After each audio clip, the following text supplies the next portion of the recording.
podremos hablar con ella de esas 7 libertades que ella reclama para el niño. Marina, ¿cómo estás? Muy bien. Rodeada de arte, ya te veo yo por ahí de fondo, como no puede Sí. ser de otra manera. Por Bien, ejemplo. estoy deseando compartir contigo este ratito que se nos ha quedado un poquito minorado por el tema de la tecnología, pero no importa porque vamos a recuperar ese tiempo y ese hilo conductor al que tú nos introduces de forma muy rápida.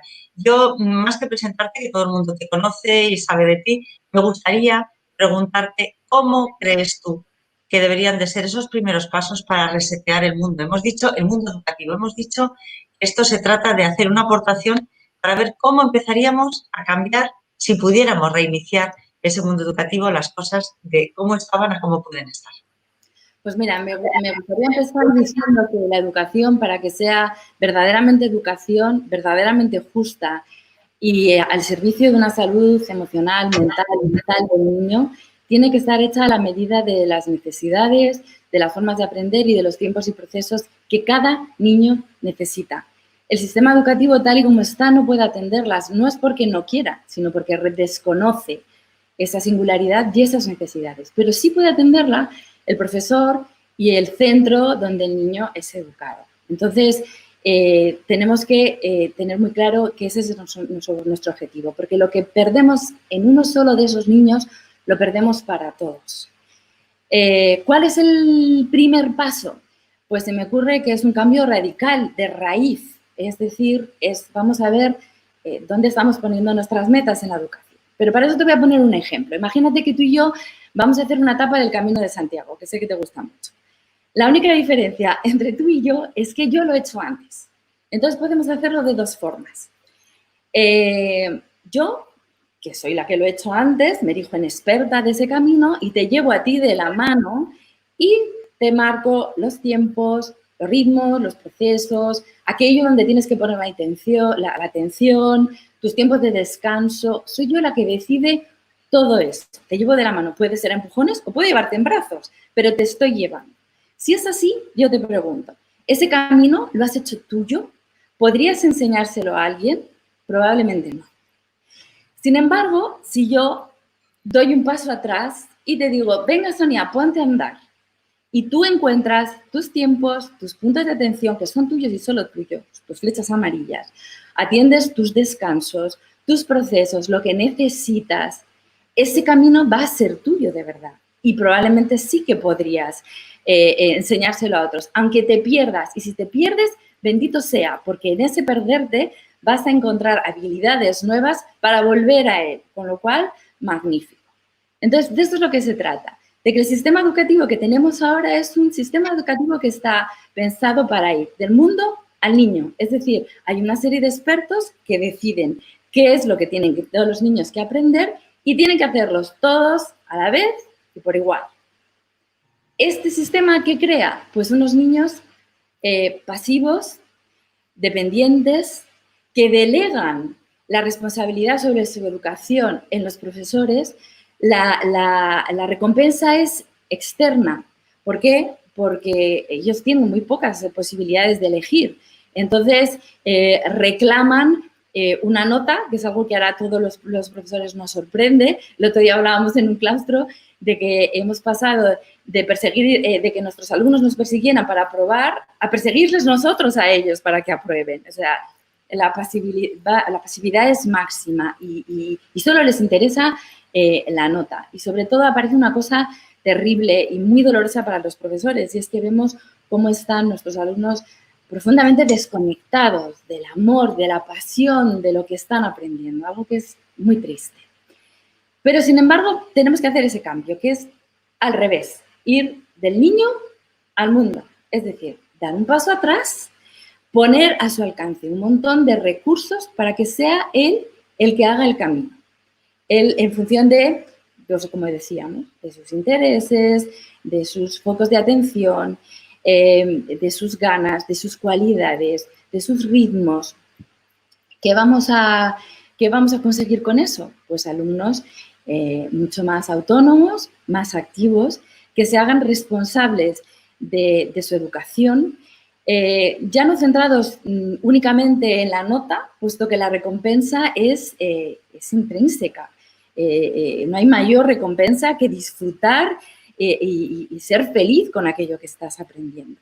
Entonces, esto me parece que es absolutamente fundamental y además tiene un premio adicional y es que si hacemos la educación así, de niño al mundo, en el proceso de aprender, el niño se descubre a sí mismo. Hay un autoconocimiento y creo honestamente que ningún niño debiera dejar el colegio sin un conocimiento profundo de él mismo y de lo que puede aportar al mundo. Me parece que hemos perdido la conexión. Sonia, he dejado de escucharte o de verte.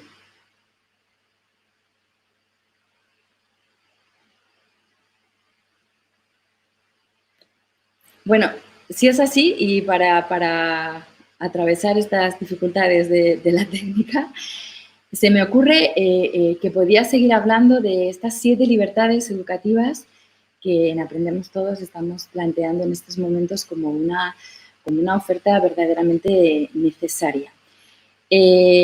Son 7 libertades que en ningún momento pueden ser una imposición, tienen que ser eso, una oferta, como en quien pone delante algo que nos gusta mucho en Aprendemos Todos, que es un buffet con alimentos de calidad contrastada para que cada centro tome y deguste en función de sus necesidades, de sus gustos, sus valores o de tantas cosas, ¿no?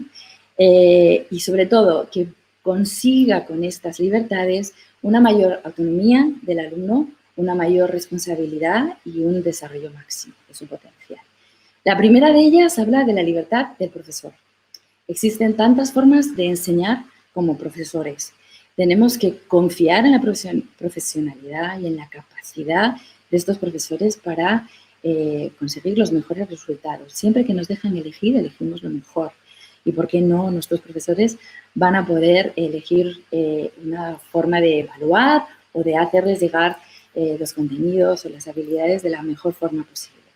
Esto es fundamental. Lo primero, la libertad del profesor. La segunda de las libertades que pediríamos es la libertad, que liberen de la carga burocrática que en estos momentos tenemos centros y profesores.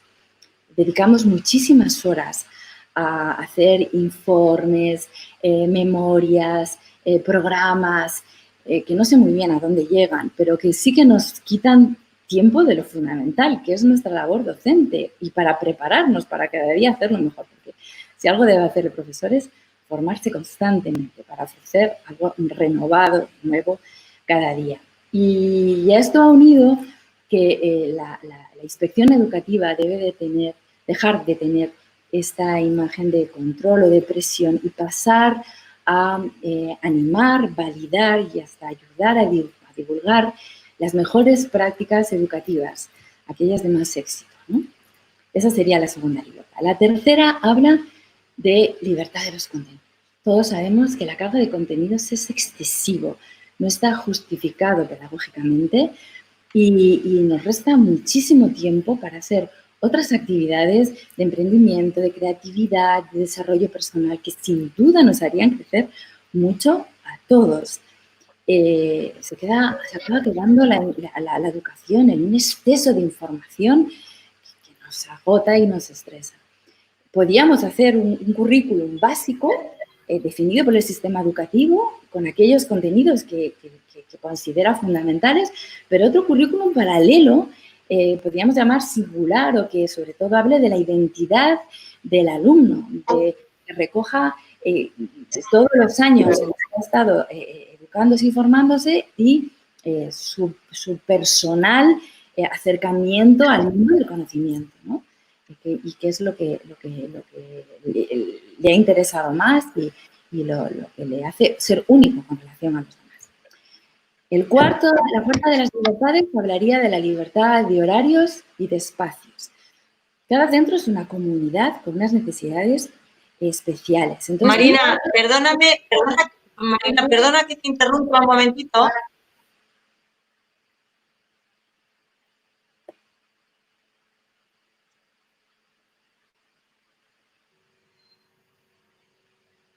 Marina, perdona que te interrumpa un momentito. Parece que estamos teniendo problemas con la conectividad. Yo no sé si puede ser que hay una sobrecarga. Hace muy poquito han estado conectados Tim Burns y Al Gore y eso efectivamente ha podido sobrecargar un poquito la red, pero se te oye muy entrecortadamente. Y no sé si es algo local tuyo o si es del propio sistema y nos estamos perdiendo parte de tu mensaje. Yo te oigo estupendamente. Te quedas un poquito congelada. Sí, pues ¿Nos escuchas bien? yo te escucho muy bien. Yo te escucho muy bien. Vale, vale. Parece ser que te estamos escuchando y la única que no te escucha bien soy yo, debe ser cosa Ah, circunstancial. Entonces te voy a dejar que continúes porque la verdad es que estoy muy interesada en escuchar sobre estas 7 libertades que nos estás contando y no quiero interrumpirte, solamente quería asegurarme que los demás te estaban escuchando bien. vale, Gracias. muy bien. Pues sigo entonces con esta cuarta libertad que hablaba de la libertad de los horarios y la libertad del uso en los espacios. Esa libertad de horarios, de entrada, de salida, organización de los tramos, ¿no? De las asignaturas. Creo que también tiene que hablar de un acompañamiento mejor a los procesos, a los tiempos de cada niño. Y luego también la libertad en el uso de espacios. ¿Por qué no hacer espacios mucho más versátiles donde quepan experiencias mucho más ricas? ¿No? El quinto la quinta de estas libertades tiene que ver con la agrupación, con cómo hacemos los grupos de alumnos. Hasta ahora los hacemos únicamente en base a la edad y al orden alfabético, pero ¿por qué no hacerlo con relación a los intereses, a habilidades emocionales, a proyectos comunes, a tantas cosas maravillosas que se dan en la interacción? ¿Y por qué no fomentar la interacción de diferentes grupos? Esto me parece fundamental. La sexta de estas libertades habla de una mayor participación de los alumnos en los organigramas del colegio. Es decir, desde que el niño llega al cole, tiene que entender que él es responsable del cuidado de los materiales, de los espacios y de las personas con las que comparte su educación. Y por qué no, en la medida que crece y entramos en la secundaria, puede hacerse todavía más partícipe de lo que allí pasa, participando en la definición de actividades pedagógicas, salidas, entradas, las normas de convivencia, que siempre se las damos hechas. Hay que convivir de esta forma. No, vamos a participar en la creación de esas normas de convivencia. Porque es bueno, ¿de qué nos beneficiamos todos cuando pactamos y acordamos esas normas de convivencia? Y por qué no, por ejemplo, darles también espacio en temas como la gestión de recursos o de personal. Esto hace que los alumnos crezcan sintiéndose responsables de todo lo que pasa en ese pequeño mundo que es el colegio, que luego llevarán esa responsabilidad fuera. Y la séptima de las libertades pide libertad al sistema educativo para aprovechar todo el potencial de la comunidad que está alrededor del centro educativo. Tenemos un montón de asociaciones, empresas, padres, profesionales, voluntarios, maestros en formación que podrían aportar un montón de riqueza al colegio, ofrecer actividades riquísimas para que los alumnos conocieran el mundo fuera, el mundo laboral y luego también pudieran, digamos que, aportar al bienestar social de su entorno, como por ejemplo grupos desfavorecidos, asilos de ancianos o el mantenimiento, algo que me encantaría, de los parques colindantes a los colegios. ¿Por qué no podemos hacernos cargos del cuidado si estamos viendo que la naturaleza, y lo hemos visto ahora, es lo que nos aporta un mayor bienestar? ¿Por qué no implicarnos activamente en el cuidado del parque que tenemos al lado de casa? No ya de los océanos y los mares, de inmediato, ¿no? De inmediato. Entonces, eso creo que estas 7 libertades, como decía, pueden hacer un sistema mucho más flexible, mucho más confiado y mucho más generoso con los padres, con los centros, con los profesores y con lo que necesitan los alumnos.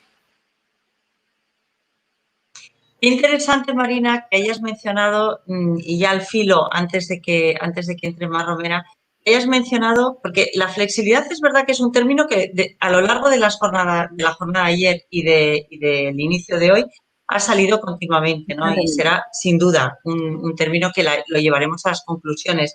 Pero has mencionado dos más, otro que es confiado y otro que es generoso. Y has hablado, como lo hizo ayer también uno de nuestros ponentes, de la familia. Él decía que por primera vez la familia se había convertido digamos, en el agente con mayor capacidad de negociación en este nuevo momento educativo, ¿no? La familia se ha tenido que hacer cargo de sus hijos en casa y ha empezado a ver lo que sí quiere y lo que no quiere. Y va a poder negociar, va a poder elegir, cosa que hasta ahora estaba negado para ellos. ¿De qué manera el sistema puede ser más confiado o más confiable y más generoso con respecto a las familias? ¿Cómo se te ocurre que puede suceder eso en el futuro? Pues yo creo que garantías ahora no podemos ofrecer de nada, garantías. Si algo vivimos en un tiempo de la máxima incertidumbre, pero eso tiene una ventaja y es que vamos a probar no con cualquier cosa, porque estas 7 libertades que yo te he mostrado no son 7 libertades que nos hemos salido aquí de la manga, sacado de la manga, yo qué sé, en una buena tarde, ¿no? En un buen rato de tertulia. No, están tomadas de pedagogías que llevan muchísimos años funcionando, que se han calificado de minoritarias, pero que nacieron a comienzos del siglo XX. Estamos hablando de María Montessori, que en 1907 creó su primera escuela. Ella hablaba ya entonces de que había un placer natural, un deseo natural en el niño para aprender, de que el adulto se podía convertir en un obstáculo para este aprendizaje y de que al niño se le debía dejar libertad de acción y la responsabilidad sobre esa acción. También en 1919, Rudolf Steiner creó la primera escuela Waldorf y ya decía a sus maestros que debían de poner su atención no en aquellas cosas que debían de enseñar a sus alumnos para que mantuvieran el sistema tal como estaba, sino ayudarles a desarrollar su máximo potencial para que la sociedad se beneficiara de esas fuerzas nuevas, de esos hombres educados integralmente, en vez de ser limitados por un sistema caduco. También en 1921 se crea Summerhill, la primera escuela democrática, en la que Alexander Neil dice que dar libertad a los alumnos es darles amor, y un amor que no tiene que estar exento de exigencia, porque muchas veces pensamos que esto es dejar campo abierto a todo el desbarajuste que nos ocurre que puede llegar si damos libertades. No, hay que dar respeto y rigor en el mismo equilibrio para que el niño construya una estructura interna fuerte en base a dificultades, hallazgos y a conquistas de valor para él, ¿no? Y también en 1945 Lorenz Maraguchi hablaba en sus escuelas Reggio Emilia y reivindicaba el poder del niño sobre su propia educación. Hablaba del niño como constructor de cultura y animaba también a sus maestros a que observaran el aprendizaje natural del niño y si eran capaces de entenderlo, cambiaría completamente la forma que tendrían de enseñarles y de educarles. Es decir, en todos los casos estamos hablando de cosas que llevan mucho tiempo haciéndose y que hay muchos colegios ya que están cogiendo a pinceladas estas ideas y estas prácticas y las están haciendo suyas. Entonces, vamos a hacerlo, vamos a abrir, vamos a probar, vamos a abrirnos a experiencias nuevas. Ya sabemos cuál es lo que el ser humano que está construyendo esta educación y ya sabemos que no nos vale ahora. Sabemos que no nos vale. Me encanta cómo lo planteas, porque efectivamente no es que estamos hablando, y esto es muy frecuente, hay que reconocerlo, cuando nos juntamos a una charla de café y nos venimos arriba y empezamos a idear cosas, ¿no? Enseguida se nos ocurren ideas fantásticas. Lo que tú estás haciendo es ponerlo, aterrizarlo en realidades que ya han tenido una experiencia, que son transitables, es decir, que uno puede recorrerlo como un camino ya realizado y puede explorarlo, es decir, no es entrar a machetazo en la jungla, sino que son caminos que ya están abiertos para poder explorarlos. Yo me gustaría decirte, Marina, que de ello vamos a hablar más dentro de un ratito, pero que de ello me gustaría que pudiéramos sacar algunas conclusiones de esas pedagogías emergentes y diferentes de las que tú has hablado y que las has alineado con esas libertades que ahora mismo son necesarias introducir en el aula y en la educación de los niños, eh, que seamos capaces de asimilarlo en ese manifiesto, o resumen o conclusiones que hagamos a lo largo de la tarde, mañana a partir de las 7:30. Te invito, igual que al resto de los ponentes, sin obligación ninguna, yo he ido tomando notas de lo que has ido diciendo, te invito a hacer tus aportaciones también para que quede de alguna manera declarado de forma expresa, que no se nos quede como tantas veces en la cabeza.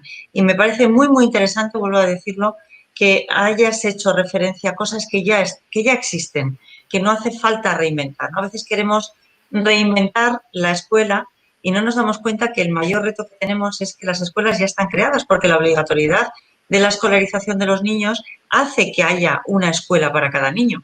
Es obligatorio que los niños estén actualmente escolarizados, con lo cual lo que sí tenemos que hacer es darle un impulso a esa escuela que ya tenemos para que pueda tener otros horizontes. Y este camino que has abierto es muy importante. Te doy las gracias de corazón, como no puede ser de otra manera. Te pido disculpas por haber entrado un poquito más tarde. Tenemos que continuar con la jornada de hoy, pero lo dejo abierto para que podamos seguir conversando, si te parece, a lo largo de la tarde mañana y, por supuesto, te invito a participar el resto de la tarde con nosotros, ¿vale? Muy bien, Gracias y te mando muchísimas un gracias. abrazo enorme.